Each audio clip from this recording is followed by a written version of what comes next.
Tony Monaco live on 035 with Don Omar, the Don of Dons, the King of Kings, the King of Reggaeton, El Rey on your radio. Happy 2024, and how's the new year treating you so far? Everything good? Your health is good? Amazing, man. Because that's the most important thing, right? That's the bottom line. It is. You know, a couple years ago, you kind of walked away from the game and you retired for a bit, but you came back and you're back in full effect. Was it important for you to take that break? You need some time to just grow up for your family. You need some time to gather knowledge.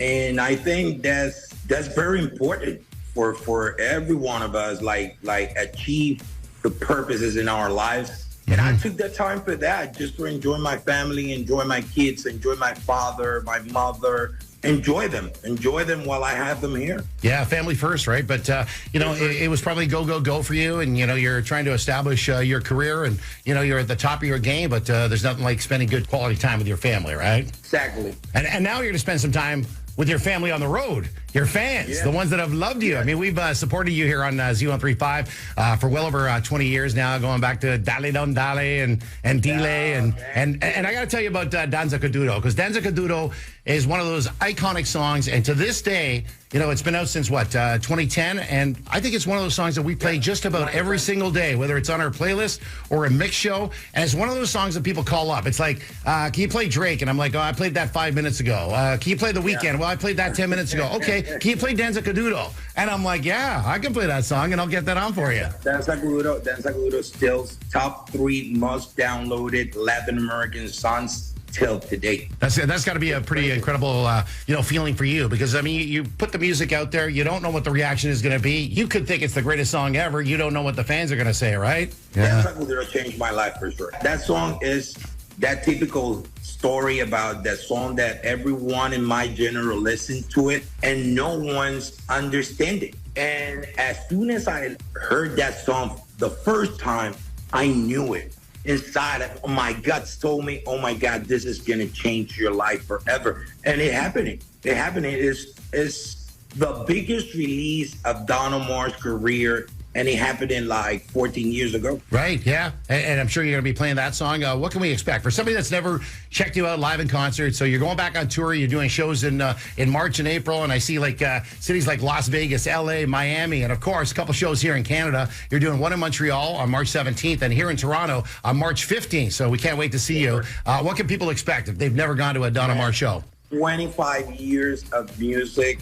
We got a little giggy on this, and we start looking for the most played, streams, downloaded songs of Don Omar in every single platform. Right. We create our rundown, basic, that data. And bro, it's 100 minutes of it's a journey of 25 years of music. I'm bringing DJ Nelson from Puerto Rico, so he's opening the show with the most played music during 2010s and up to date. So we're going to have fun, man. 25 years of music for me is an accomplishment. Absolutely. You are so loved. So many different awards and accolades, Billboard Music Awards, Latin Grammy Awards. Congratulations on all your success. All hail the king. All hail El Rey. I'm really grateful because of that, because if you think about this, there's a lot of people who, unfortunately, their careers won't last. And I've been here growing with generations. Yeah, you're still relevant. You're as relevant as you were 15, 20, 25 years ago. That's the reason why I'm putting all this show together for my fans, for the people who led me and allowed me to be part of their lives, to be part of their parties, of that growing as human beings. We've all grown together. We've all evolved together with Don Omar, right? Yes, sir. Yeah. Yes, so this sir. is not just a concert. I mean, this is a party, a celebration, a fiesta, if you will, right? It is. We got to say hello to one of your biggest fans, Don Omar. It's Mary Lou from our promotions department. She's in the background right now. She's off screen. Biggest smile from ear to ear. She's jumping up and down. She's like, oh, my God, I can't wait to see Don Omar in Toronto. March 15th, you can hear her. She's getting giddy in the background. and that's the kind of feeling that people get. That's what your music does to people. Thank you, man. I really appreciate that. This 25 years of career have been amazing for me. And I just want to share with my fans that love and bring and give back that love to my fans around the United States. This is the first phase of the tour. Right. It's been amazing till today. I'm just waiting, man, to be there with you guys in Montreal and Toronto and bring all this energy with my people and my crew. Let's talk about the new track. It is Fuego. It is Fire. Sandunga. That's the new song with Wisin y Yandel. Yeah. That's fire. And Looney Tunes was the producer. Looney Tunes. Looney Tunes is back on business. We brought him back from retirement, and this guy just brought back the real reggaeton sound in this song, man. Yeah. It's crazy for us. We've been almost 10 weeks charting in Latin America, almost 200 million impressions in Central and Latin America for the song on radio. It's ridiculous, bro. It's amazing. All right, we're going to play that song after our chat here on Z103.5. It's Tony Monaco along with Don Omar. You've appeared on the big screen, part of multiple films of the Fast and Furious franchise. How many movies have you been a part of? I've been part of the Fast and Furious saga for 4 times. I've been working with them since, I think, 2008.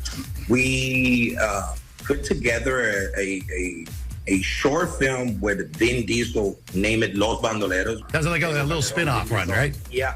I've been almost in, 4 movies. Maybe, like we were talking about the spin-offs, will there ever be a spin-off of the Rico character? Some people would embrace that, right? I would love to go back. That's my family. The Fast and Furious franchise treat us as family.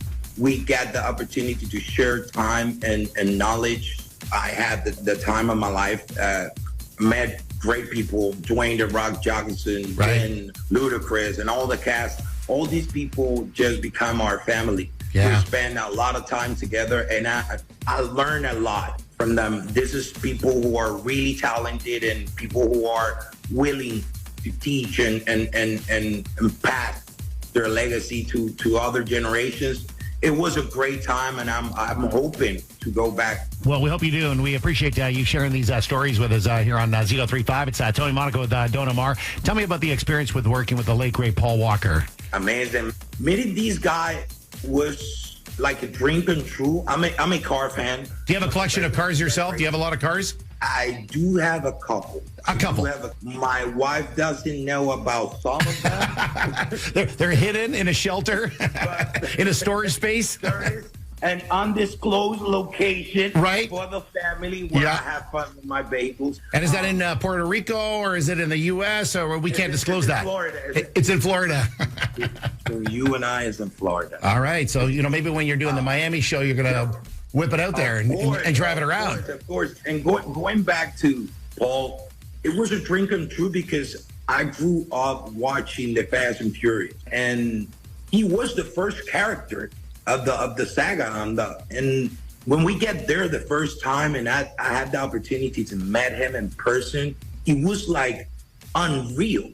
This guy was so cool, so humble, so proactive. He was the one who went to the campers and he introduced himself. That guy, it was an unfortunate loss. Yes, that happened to the saga, and for us who saw him as a friend more than anything. And it's been amazing that they've been able to carry on, to forge on, and still keep the respect and honor Paul Walker the way he would want it to be, right? So he deserved it. Yeah. If you had the opportunity of like being in a film or movie, or maybe even write it yourself, what kind of character would you write for yourself? Would it be a drama? Would it be romantic? Would it be a comedy? Action movies. I will love. This is crazy, and my thing that I'm a little crazy because I'm always wanted to play like a police officer. Okay.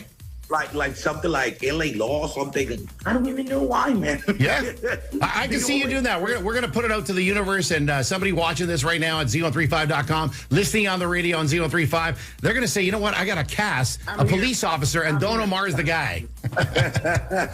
Well, I hope that works out for you, and we are so excited. We can't wait to see you in Toronto, March 15th at the Coca-Cola Coliseum. It's an historic building with an historic artist like yourself, Don Omar, a legend. Thank you, guys. See you soon. Thank you, Tony. This is your boy, Don Omar, and you're listening to Tony Monaco, Z1035.